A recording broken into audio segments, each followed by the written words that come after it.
All right, it's Thursday at 4:20 p.m. Eastern. That means it's time for Office Hours, AROYA's weekly session for cultivators to hear from the experts and talk to each other about what they're seeing with their grows. My name's Keisha, and I'm your co-moderator, but I don't do it alone. How you doing, Mandy? Hey, Keisha. Man, can you believe it? We're already on episode 45. What an amazing community we're building here together. Speaking of, did you guys know that we're live over on YouTube right now? I'll be watching for your questions over there. So be sure you're following us on Instagram, TikTok as well. One more important announcement before we get going today. Anyone going to MJ BizCon in Las Vegas in a few weeks? You know, we'll be there. So reach out to us if you'd like to meet up while you're there. But you know what we're here for, your crop steering questions. So I'm going to throw it back to you, Keisha. Awesome, Andy. Thank you so much. If you're live with us here, have a question, type it in the chat at any time. Your question gets picked. We will have you either unmute yourself or I can ask it for you. Seth, Jason, how's it going? Very well. Pretty good, Keisha. How about yourself? Doing good. Nice to see you guys. We got some questions in from Instagram. And actually, there were a few that we got last week that we weren't able to get to because the live questions were so on and popping. So I'm just going to dive right in. You ready?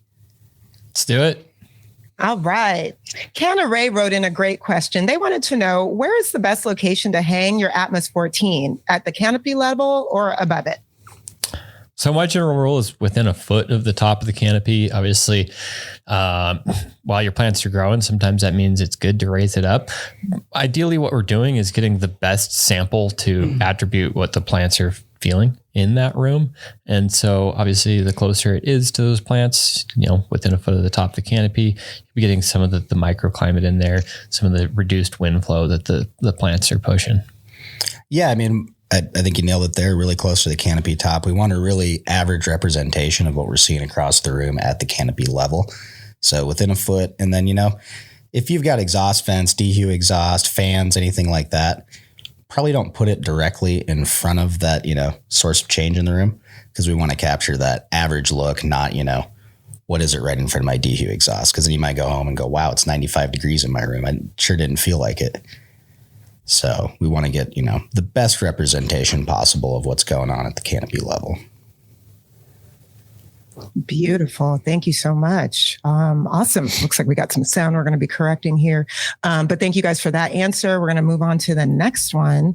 The chemical grower wrote in, they were wondering how to start with a low EC cocoa. Pre-soak the cocoa with CalMag? Any thoughts there? Usually you'll just want to soak your cocoa with whatever your fertigation is going to be going into veg. I mean, if that's what you're doing, your transplant. So just use your feed EC.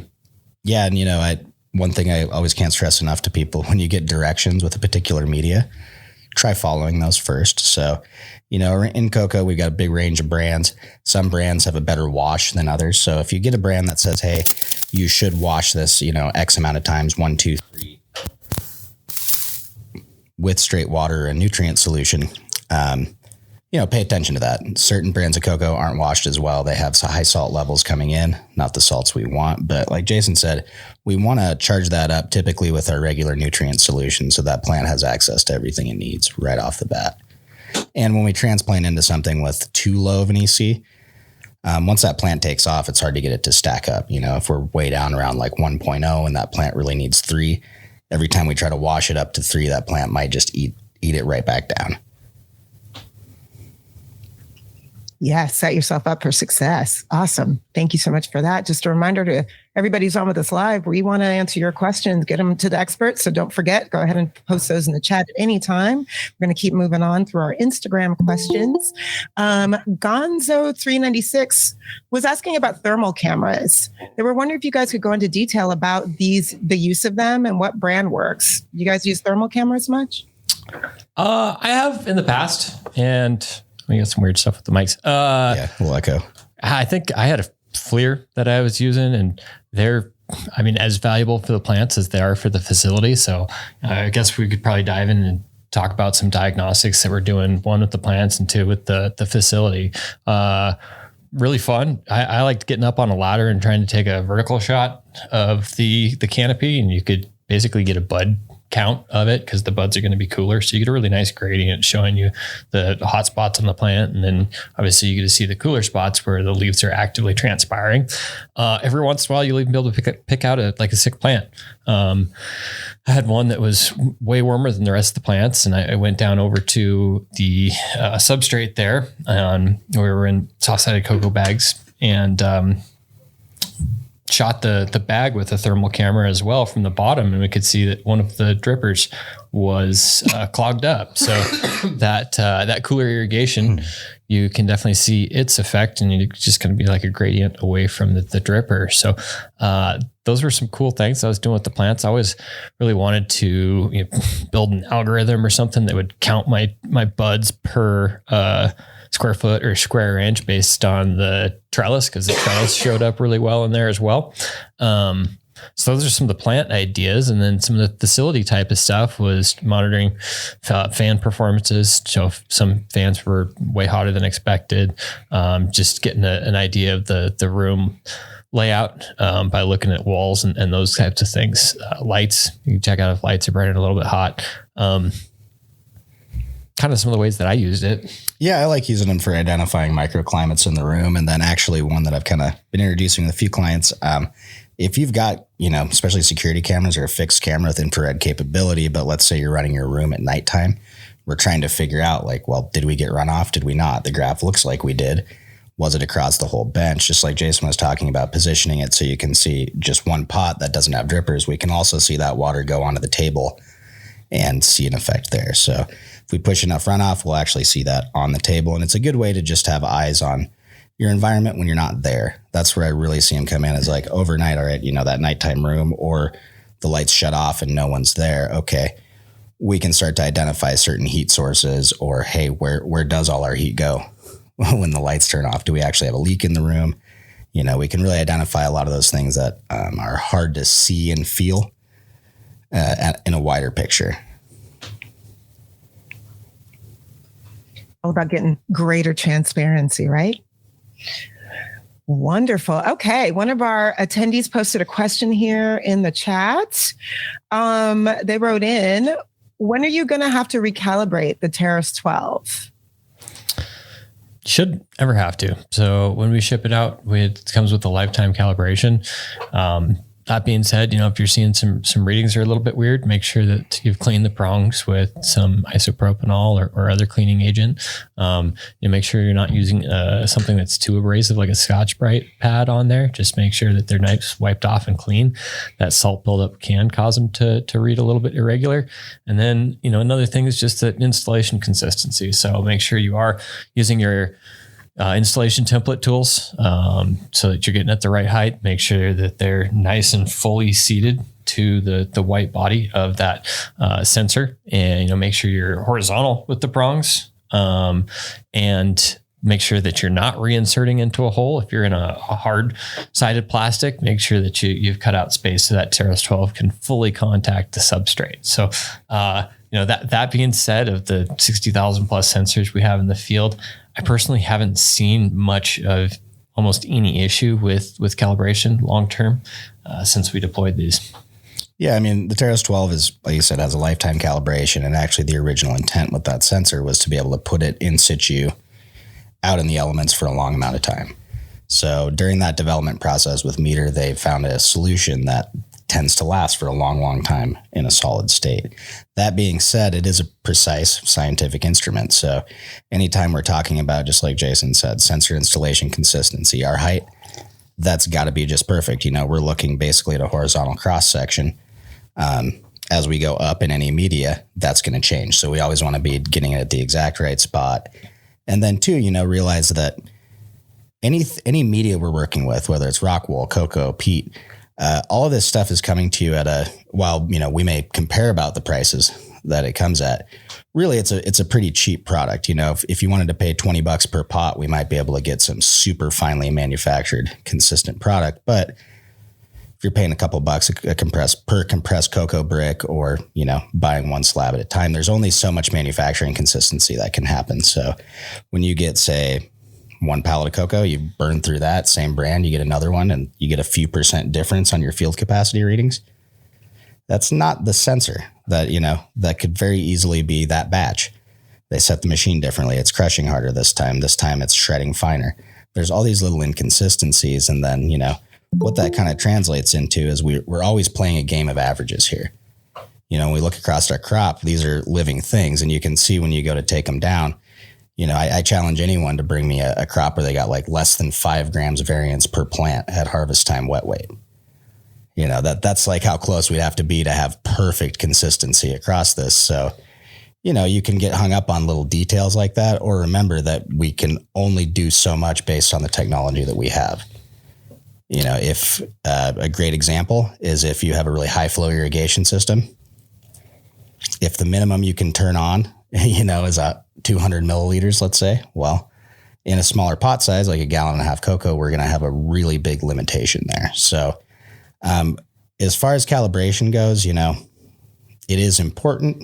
But the bigger thing is making sure you're using them correctly, like I said. And we also do have a verification method. We have a clip that you can put on and test.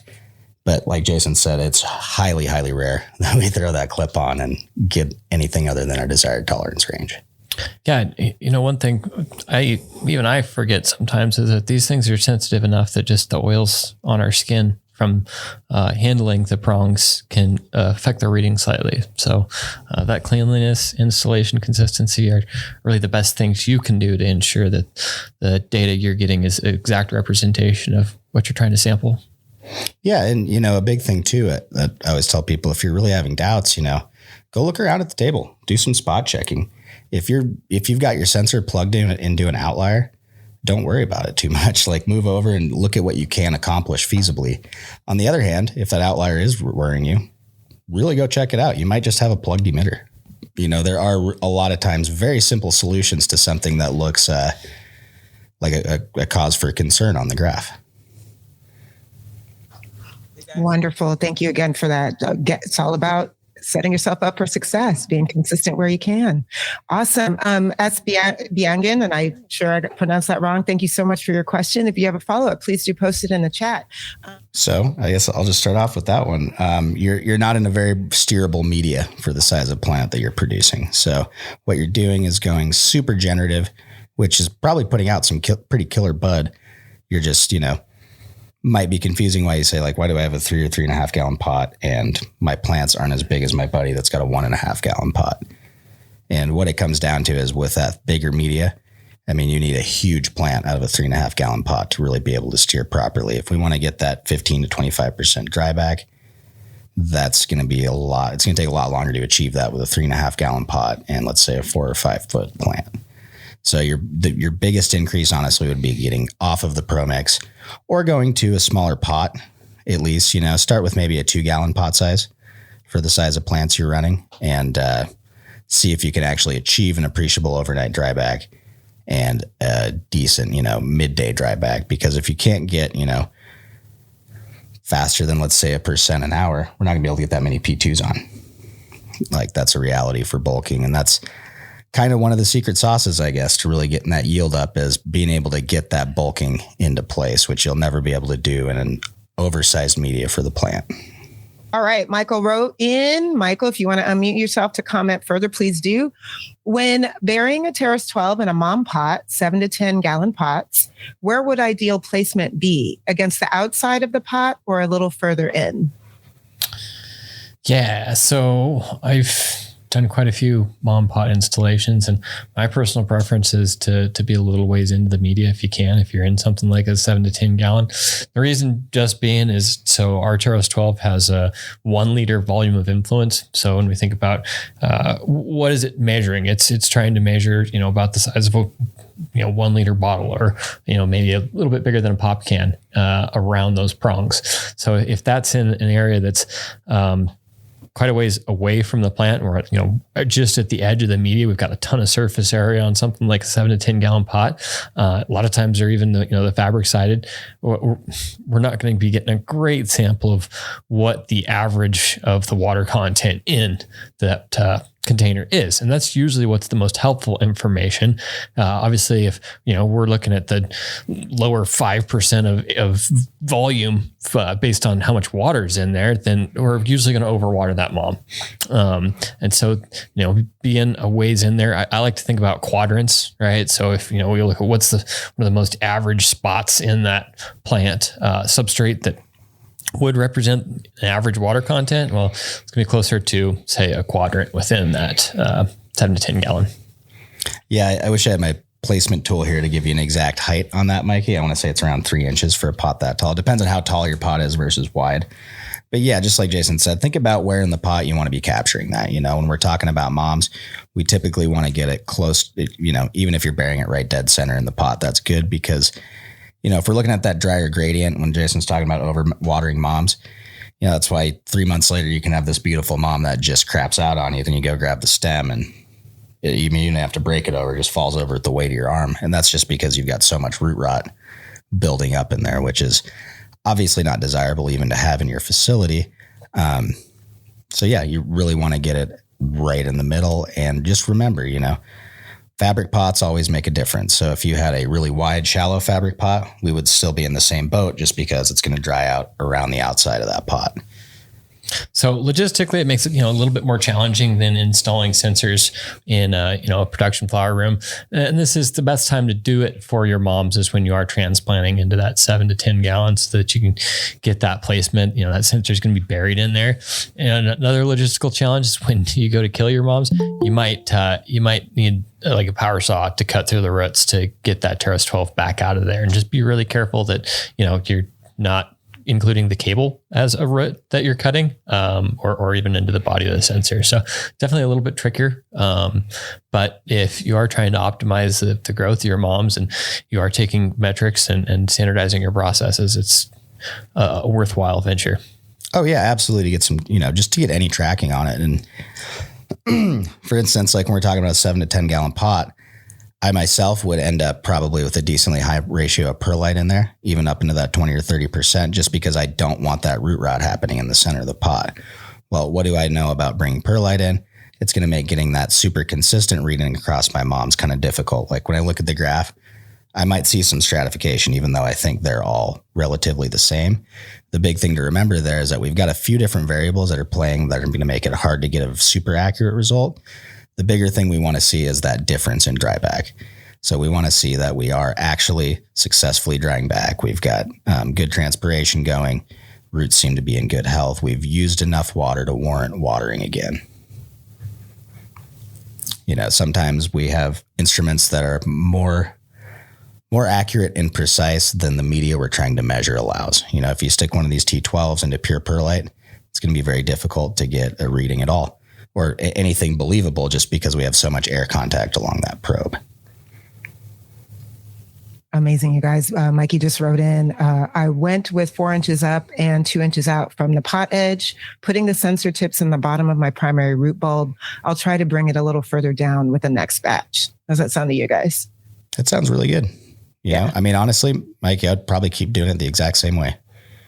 Then you're gonna establish your baseline and your own personal bias based on what you're seeing. But that's what's important, is that you have intuitive control of those moms rather than just guessing all the time.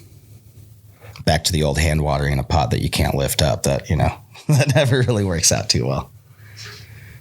It's all about taking care of those moms. All right, sending it over to Mandy. I think we have a YouTube question. Yeah, it's popping over on YouTube. Iron Armor wrote in, what is an acceptable VPD fluctuation from day to night in an indoor facility? Or is it optimal for the VPD to stay static day and night? Typically static. That's the idea. But static VPD means a very dynamic HVAC setting to achieve that, right?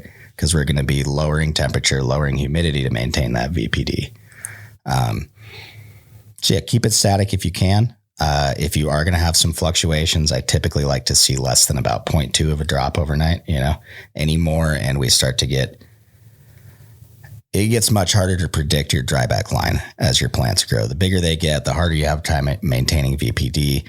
Typically we see that overnight dryback line flatten out a little bit. And at that point, it's a lot harder to predict where we're going to land in the morning and a lot easier to overwater. And there's so much to learn about VPD. We should do a whole session just about it. Yeah, that'd be fun. So I think that we actually got another question right now. Eduardo wants to know, any good product suggestions for thrips in grow rooms? What are you allowed to spray? Where are you at? That's kind of, in this industry right now, that's partially what it comes down to. Like, what state are you in? Are you in Washington? Are you in California, Colorado? Are you in Canada? Because that's a whole different strategy up there with what they have. Typically for thrips, we go, the classic, you've got your Azomax, you've got your heavy pyrethrin sprays, whether it's Paganic, Botanigard, etc. Those are basically the nuclear option that kills as many bugs as you can. And then typically I like to bring in, later in flower, try to avoid spraying in general. We don't, whether it's safe horticultural oils, do we really want to be spraying soybean oil or cottonseed oil all over our buds? Probably not. So honestly, keeping your veg clean, being prepared to go nuclear in there to get rid of the thrips. And then, with thrips, the next extension, how clean is your facility? Do you have a lot of organic debris in your expansion cracks in your floor in the room? Do you need to caulk those up? How do your corners look? Thrips are an incredibly tiny little pest that can survive on all kinds of little bits of organic plant material between crops. So part of it's being clean, part of it's staying clean, developing those cleaning SOPs. And then honestly, we call it IPM. That means integrated pest management, not pest extermination. So realize that, hey, we've got an agricultural crop or a horticultural crop. We're always going to be dealing with this to some extent. So what we're going to do is typically bring in some beneficials. There's quite a few of those that are available for different bugs. And then look at okay, what is our economic injury threshold? How much do I have to see before it warrants paying a lot of money to take care of it? So, with the thrips, you're going to be battling it chemically at first, but then a lot of it comes down to just super deep cleaning. And they're hard to get rid of. These are pests that can go in and ruin a tissue culture lab because they are small enough to actually get through gaps in parafilm and things like that. So if you're seeing them, extermination is good, but remember, it's just going to be a dynamic thing you'll probably be dealing with to a certain extent all the time, especially in this world we live in where you're not going to run your same six strains for the next 20 years. You're going to be switching them out due to market demand pretty regularly. That means taking chances sometimes and bringing in outside cuts and all the risks that come with that. Yeah. Obviously, once you have them, it's a lot harder to get rid of them than it is to think about the prevention for next time. But anytime I'm doing IPM, it's the thought of where did this come from? Why is it introduced into the plants now? Was there some recent changes that are going on at the facility? Is there some health of the plant concerns that was much more attractive to predation? Just trying to break down what are the steps after I take to mitigate the challenges right now, getting that process started for facility or plant improvement. Yeah, and honestly, step number one of the biggest things I see people who are new to commercial cultivation struggle with, don't go from your oldest flower room backwards in your cultivation process ever. If you leave veg in the morning to go into a flower room, you're not going back in veg. If you go into a room that's 2 weeks old, you can go into a room after that that's 4 weeks old. That's fine. If you go into a 4-week room, you're not going back to the 1 week or 2 week room. So it's just developing SOPs like that and then having the fortitude to stick to them, among your teammates. Cause it's always tempting to just be like, I won't go deep in there. I won't go in by the plants. I'm just going to go fix that pump or whatever, rather than find someone else who hasn't been contaminated or go change and shower and all that fun stuff. So, a lot of IPM in general just comes down to keeping on those SOPs and not faltering. Did you leave the water on in the veg room? Yeah, exactly. And that's the thing, something like that, right? Like, hey, I cracked it on, walked out. Someone said, oh, can you come look at this in flower too? Well, okay. Now I can't make the excuse. I got to go find someone or call someone that's in the veg room. Be like, hey, go turn that valve off for me, please. I responsibly shouldn't go in there. Man, it's such a reality for so many growers. I actually have a question. Eduardo, that was an amazing question. Can you guys give me a quick rundown or maybe just a little definition of what a thrip is? What is that? Ooh, You almost got to bring up a picture. Their wings actually look like feathers, which is pretty cool. They are these itty bitty bugs. Let's see if I can share my screen here. Thrips. Yep. That basically, suck sap out of your plants and slowly try to kill it. You see signs of them. Basically, they're not larvae, but at a young stage, they really eat the leaf up, and you can see their great little poop all over it. Yep. And great way to obviously verify that they are thrips is put them under your microscope. And if they're not thrips, that's another easy way to identify what they are. Yeah. If you scroll back up, Jason, that one diagram there with the fluffy wings, if you get them under a loop, you can usually see that much detail. That's a straight up tip off that you've got thrips. And generally they are quite a bit smaller than most of the things you're going to see on your plants. You guys know I love talking about integrated pest management. So can you guys tell me how does AROYA help in a situation like this where you might find these in your facility? Well, the biggest thing I see is attaching that information to harvest groups and then keeping track of your IPM applications and what pests. Because as we go through, repeated cycles of, sometimes the same strains, sometimes different. But if you're at any facility that's sizable, you're running so many crops through, it's hard to, keep that straight in your brain sometimes.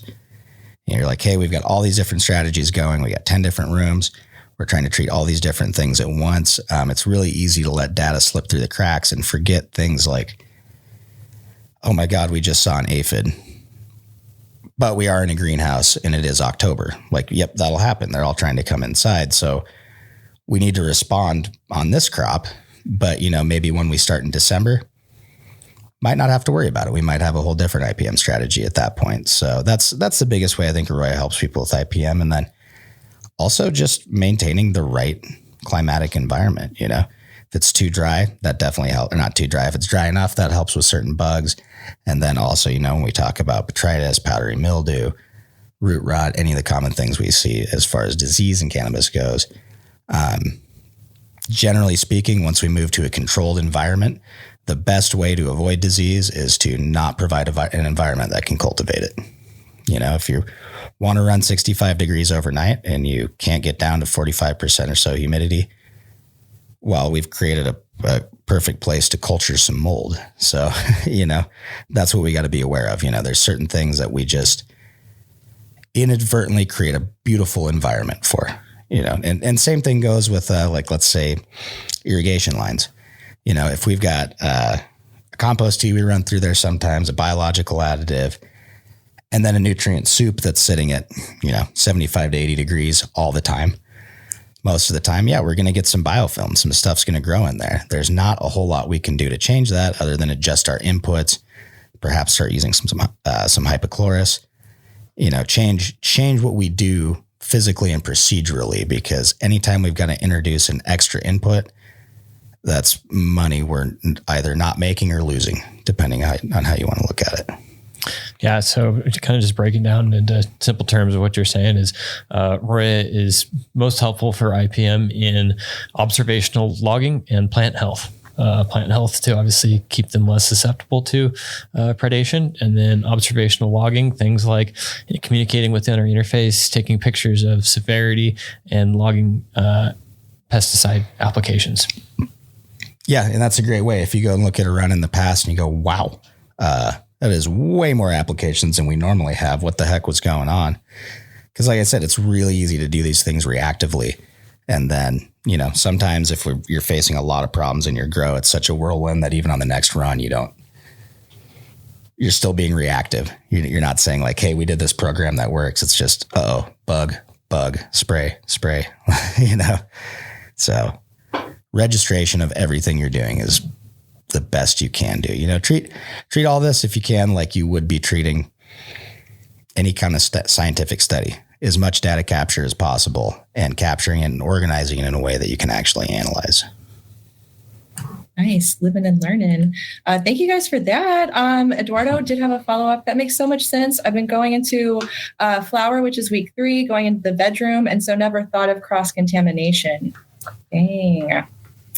We also got another question over on YouTube. Burn tires, burn trees wrote in. Sorry I'm late, But if sugars are higher, won't that naturally prevent thrips and other problems? What do you guys have to say about that? No. Thrips love sugar. I get maybe we're coming from on an osmotic difference, but the way thrips work is they have a mouthpiece that they actually puncture, the epidermis of the plant with and suck the sap out. So a sturdier or hardier plant stem and surface of the plant can definitely help resist that. But all that's going to do is make them concentrate on that softer leaf surface. Awesome. But if we did want to use Brix level or sugar as, a evaluation of plant health at a given point in the growing cycle, we might be able to conclude that plants that are producing more carbohydrates, more sugars, do have a better immune system just because they're a healthier plant. Awesome. Yeah, you'll have to let us know if you have a follow-up to that question, Burn Tires, Burn Trees. But yeah, that's it for YouTube right now. So I'm going to pass it back over to you, Keisha. Awesome. Thank you, Mandy. Yeah, thrips, hot topic here. Mikey wrote in, thrips love to hide, Azamax with a little H2O2 on all surfaces every 3 days and strict room isolation. The Western flower thrip is a terrible thing. And he also spoke to those leaves being tastier when sugars are present. So yeah, thrips. Who knew? I learning something every time. Awesome. All right. We're going to keep it moving to our next Instagram question here. Lot Key wrote in, can you elaborate on the growing cues we send to the plants when introducing dissolved oxygen to the root zone? Is it manipulating respiration rates? Very likely going to be. So obviously roots are one part of the plant that need oxygen. And what we're doing there is keeping a healthy, fresh supply of it. So dissolved oxygen in your irrigation is definitely going to help keep that in an aerobic environment rather than an anaerobic environment in which you can start to see rot and other issues in the substrate. So obviously ways that you can increase dissolved oxygen in your feed would be lowering the temperature of it. Obviously, we don't want to go lower too far because that can shock the roots, cause plant issues. And then also things like air stones. Yeah. I mean, basically, Jason kind of nailed it there. When we put that dissolved oxygen in, we're really upping the rate of cellular respiration inside of those roots. So we're kicking them into overdrive. All those root functions are functioning at a higher level than if we don't have that introduced oxygen. And that's part of why during generative steering, we're utilizing that spacing out of that introducing oxygen to really slow down the plant, if that makes sense. So if the roots can't breathe quite as well, they can't, force the plant to build as much structure up above. And we're talking about stretch, for instance. There's a hormonal condition inside the plant that dictates morphology. So if we give it more oxygen at that point in time, we're going to produce, more stem growth, bigger plant structure overall. And that's kind of the cues we're working with there is when the plant's wanting to grow vegetatively or build structure, that's when we're going to try to choke it down and limit that level of respiration and production. Yes, thank you for that. Excellent, Lucky. Thank you for that question. All right, keeping it moving here. Just a reminder to on with whoever everybody who's on with us live. We're about rounding the hour off. So if you have any questions, now's the time to drop those in the chat.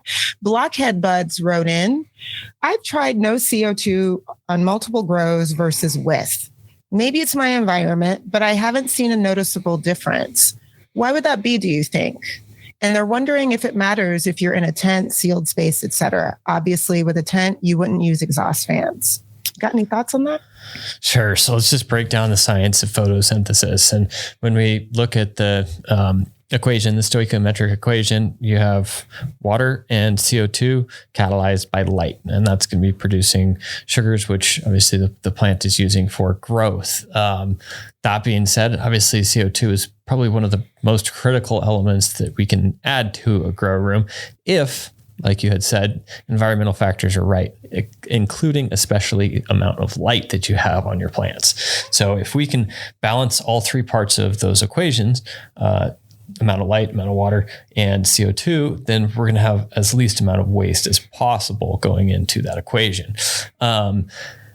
does it matter what type of environment, like as far as the tent, greenhouse, that type of thing?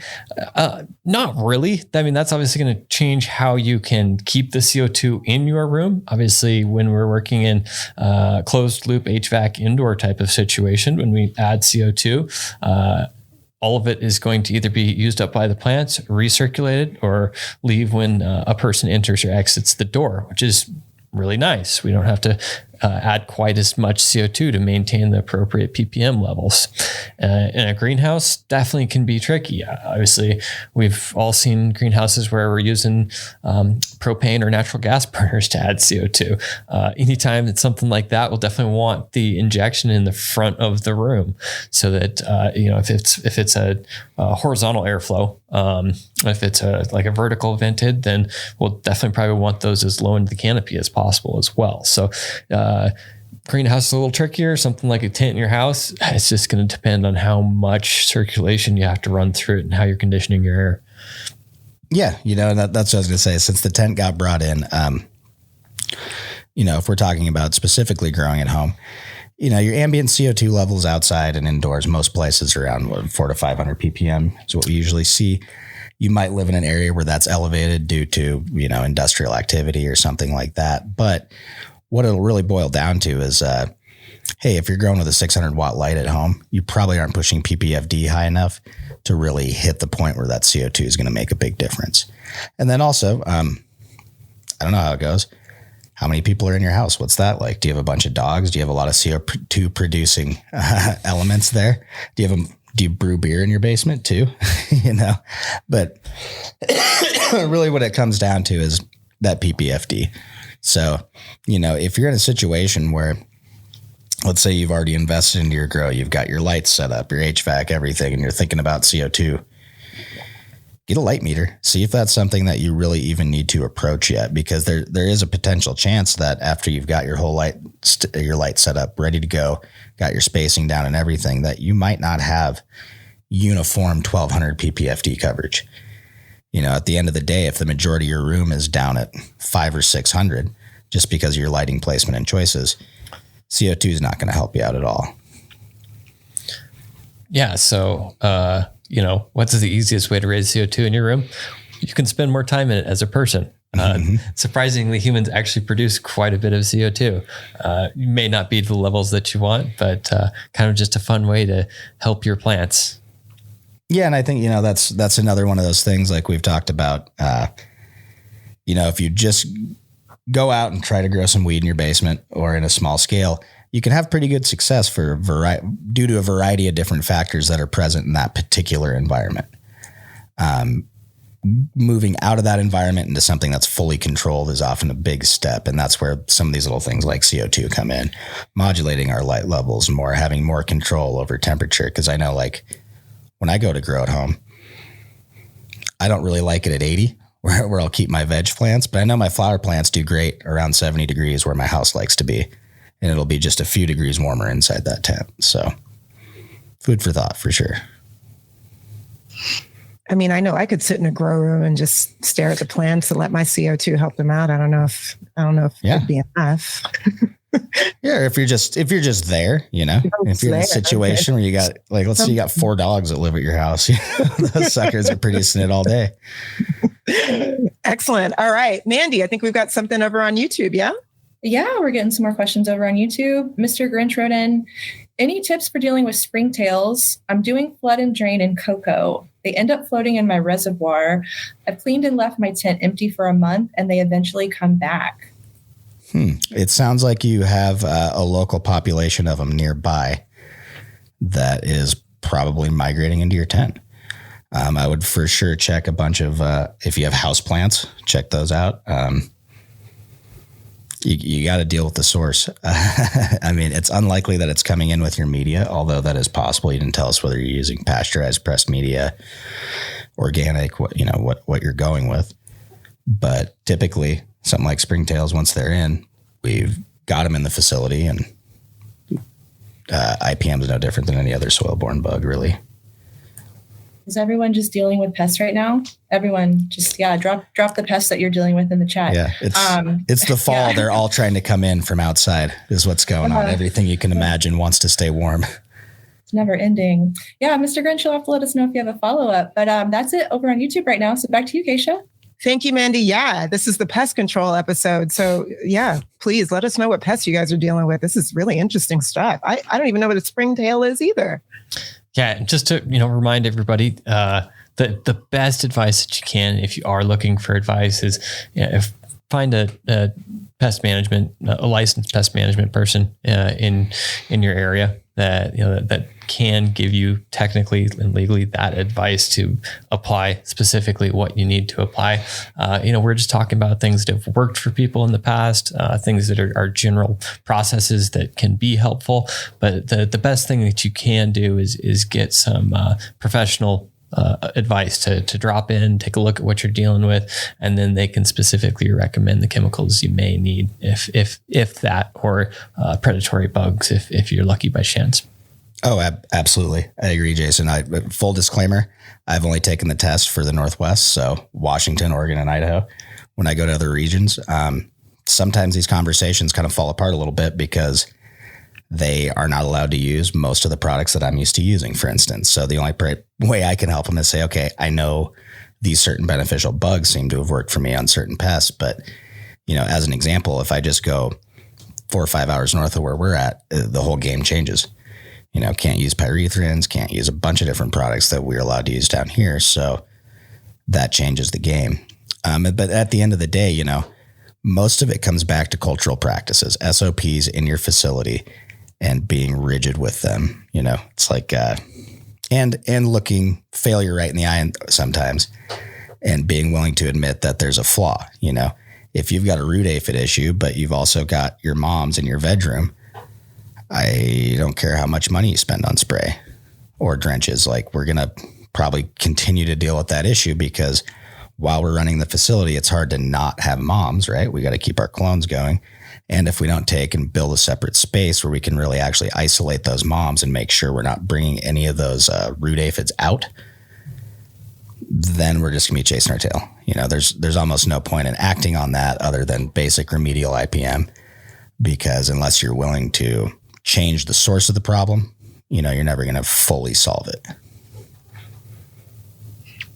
Yes, as Biangan wrote in here, basic pests over here, gnats and leaf hoppers from outside. They're all over the property on the vines. Going to need to start using predatory bugs.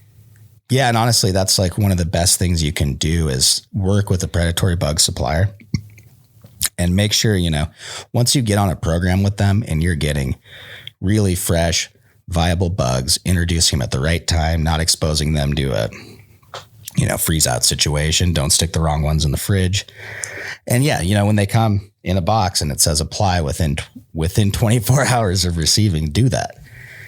Follow those directions to a T. The beneficial insects are actually incredibly effective in most situations.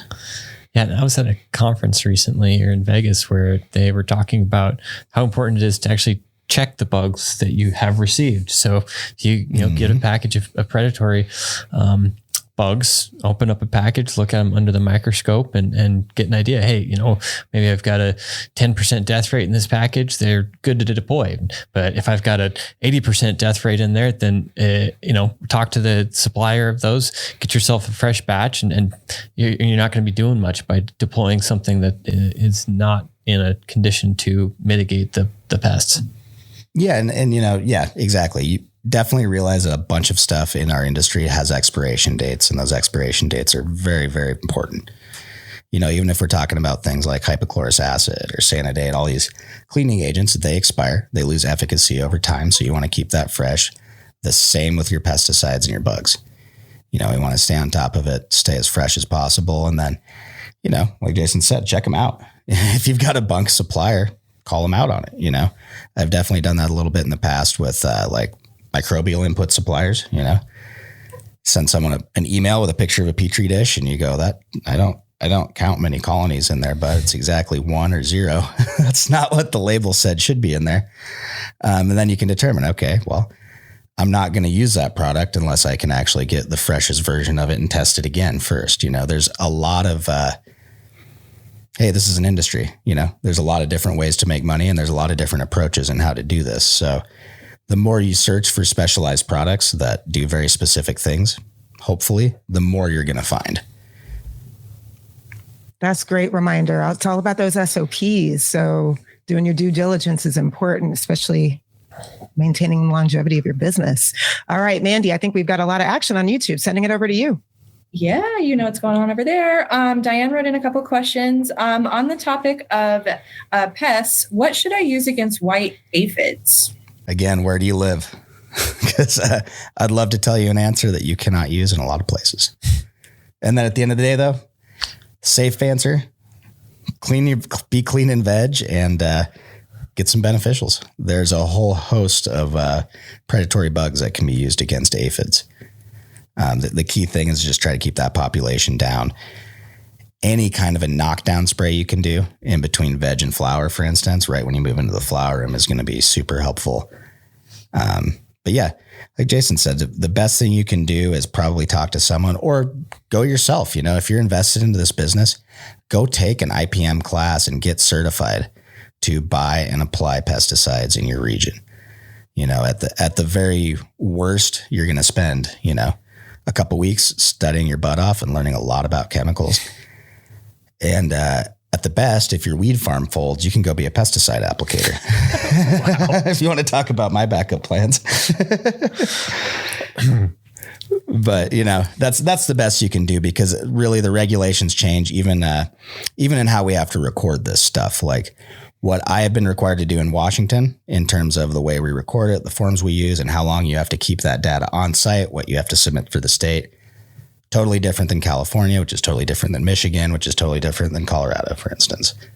So do your due diligence and make sure you're compliant. And another thing to remember with pesticide law, a lot of it's retroactive. So basically, no matter what state you're in, they say, hey, keep these records so that if someone says you messed up, then we'll come check and fine you. There's not a lot of out front.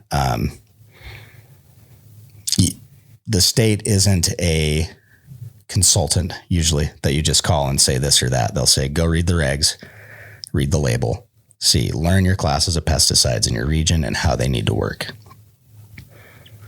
We all got to study up. Sorry, go ahead. Anecdotally, I know of a few places that have called the state with questions, and the state will gladly send out a compliance officer to check on your facility recently after you submit those questions. So definitely be cautious on how you're trying to find the right answers to those sources. Yeah. And you know what? Honestly, a great resource for a lot of this is whichever state, usually land grant universities out west, but I know back east it works a little differently sometimes, but whatever your state ag school is, generally they'll have an extension program with someone you can talk to for free and really get a scope on what you're allowed to use, what you're not, what kind of application rates. And then honestly, especially if you're going to use that resource, if you've got access to an area with an entomology department, talk to them. They are very excited to educate the public. You might be able to get hooked up to that pesticide applicator certification program through that. And you're going to get access to people that have done this in many different industries with a lot of different species of bugs. And they know specifically the mode of action behind a lot of these chemicals and can actually help make a recommendation or help you wade through and say, okay, look, this class of chemicals does not work with this genus of bugs. So even though I'm not a weed expert, I can tell you this solution is not going to solve your problem. And that's, again, a whole different specialization than what Jason and I have. People study for many years to get to that. So you might as well utilize it. And guess what? We're talking about those, state ag schools. You pay taxes to have access to that free information. Utilize it. That's what extension programs are all about. I worked in one years ago, and guess what? The state paid me to go talk to farmers and help them grow better crops. It's pretty cool. That is really cool. I did not know that. That's so interesting. There's just so much to learn about pests, you guys. It's very clear we need to do a whole episode just for that too. But yeah, we got a couple more minutes. Diane had a couple more questions too. So he wants to know: is there a point to top dress with dolomite, lime, or gypsum in my cocoa? Instead of that, can I just add them in the tank? I wouldn't add them in the tank. That's kind of a recipe for signing up for clogged emitters and tearing out your irrigation system and putting a new one in. Pretty much anything of that consistency would be better top dressed. Absolutely. Yeah, the last injector I saw to inject like liquid lime concentrate into soil was a lot more than you want to spend to actually have it function, trying to push something through. And the materials you'd have to buy as far as like micronized gypsum or stuff or something like that, incredibly expensive. If you do want to use those as amendments, you mix them into your cocoa before you plant, basically. You know, if you're going to build your own soilless mix, there's very few things that you're going to top dress that are really going to be that effective. You know, even if we're talking about like top dressing with guano or something, like, yeah, we want a time frame. You know, it's way better than top dressing. Blend that stuff up into a tea and get it down into your root zone. Yeah, and both of those sound like probably just purposely to trying to fix some type of pH issue in that substrate. So, you know, just keep that in mind. Maybe it's something you can avoid by modifying your feed pH as well. Yeah, you know, years ago, before I wanted to even, like when I first started with cocoa, that was a recommendation, using azomite and gypsum to help buffer that pH. If you're using tap water still, just, you know, maybe first step, invest in a nicer pH meter than maybe what you currently have, or get one and start making sure you're pHing your input water and start paying attention to your runoff water really hard. Sometimes making adjustments for that local water quality just ends up being necessary, especially if you're blowing up to a more commercial level. You know, depending on where you're sourcing your azomite and gypsum, those aren't necessarily incredibly expensive things, but water filtration might be a more sustainable long-term solution if that's what you're dealing with. Awesome. Thank you guys for that. We had one more question over on YouTube. Diane also wants to know, and I might pronounce this incorrectly, is pyrethrin, does that pass the lab test? So if you're spraying any kind of pyrethrin, there's like several different kinds. A lot of them actually have natural plant sources. The answer is yes if you spray it too late. Any pesticide we put on, like pyrethrins especially, have a limited half-life. So that's where like our REI, required entry interval, comes in. So basically, you know, when you spray that on, it does have a half-life. So after 12 hours, enough of that product has degraded that it's not going to be neurotoxic to you or I. That doesn't mean that there will be undetectable quantities. So if you're dealing with pests after about week 4, week 3, you know, once you start to get bud set, you really don't want to spray that with anything if you can help it, whether it's a pyrethrin, because then you risk failing the test, even though maybe the concentration's so low that it doesn't present a health problem. But, you know, even moving on, like when we talk about horticultural oils, do we want to have it, you know, cottonseed oil, mint oil? I mean, there's a whole host of aromatic oils that are used horticulturally. We're trying to produce terpenes for specific wonderful smells. I don't think I need peppermint in there to mess it up, you know, and not only that, but theoretically, you know, it just doesn't. You could maybe see parts of it on the bud. I don't know about that, but I think it can do something to the end quality. And should people be smoking traces of those oils as well? You know, maybe we're not totally sure on that. And then, yeah, as far as pyrethrins go, not good late. And, you know, same with different kinds of compost teas and stuff. Man, if you fail an E. coli test, quit spraying the compost teas. Back off and clean the crap out of your grow room. I don't know about you, but sometimes I think I would rather be smoking the bugs than the pesticides using to kill the bugs. Yep. Well, I can see those bugs. Even if I get it in the jar, I'm just like, oh, hey, buddy, break the nug open and scrape it off. Oh my gosh, it's so true. And sorry for butchering that word so badly, you guys. But yeah, it's a weird one.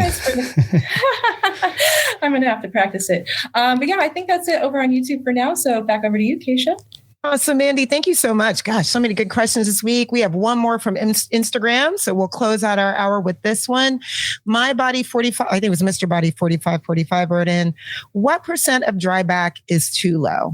Ooh, depends on your media size, for sure. If you have an approach, let's say normal size plants, normal size media, under 10% is pretty concerning to me.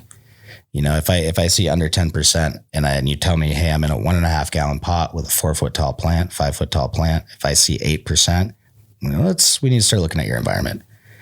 You have some other issues. That's an unhealthy rate of transpiration for the plant, or not optimal anyways. Yeah, just some caveats on there. If we're thinking about if the plant was just transplanted into a new media, don't necessarily get too concerned about a low dryback amount. We're talking about, a rooted plant that we would expect at that time to be hitting the, say, 15 to 20% drybacks like we would doing in generative or vegetative steering. Yeah. And then also, media size is a huge part of that. Again, if you are oversized media for your undersized plant, we're not going to see that big of a dryback. It's just physically that plant. There's a bigger reservoir that plant needs to pull more water out of to show that big of a dryback. Yeah, sure. I mean, if I'm in a 10-gallon substrate and, my plant drinks a gallon in 24 hours, that's still only a 10% dryback, which, a gallon would sustain a very large cannabis plant. Yep. And then, at that point, we're getting into potentially all sorts of problems with not properly flushing nutrients out, with not getting oxygen to the places they need to go in the root zone. And that's something that's important, when we're talking about running straight cocoa or rock wool, some of these higher water concentration holding media.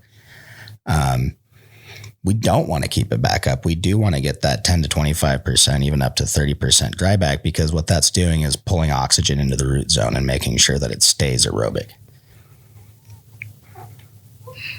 Awesome, you guys. Thank you so much. That's our last question submitted on Instagram. Mandy, anything else coming in over on YouTube? I think that was it. Yeah. Thank you guys for submitting all your questions over there. Awesome. Yes. Thank you so much. And Jason and Seth, before we wrap up, any final words? Good luck getting through this fall. Things should settle down with the bugs when it gets cold enough. Yeah. And remember, Croptober's over. Hang in there. The new year's just around the corner. That's right, everybody. Hang in there. Jason, Seth, thank you so much for another great conversation. Mandy, thank you for co-moderating with me. Thank you to everybody who joined this week's episode of Office Hours. We do this every Thursday, and the best way to get answers from the experts is to join us live. If you have any questions about AROYA, feel free to book a demo. Our experts will walk you through it, show you how AROYA can be used to improve your cultivation production process.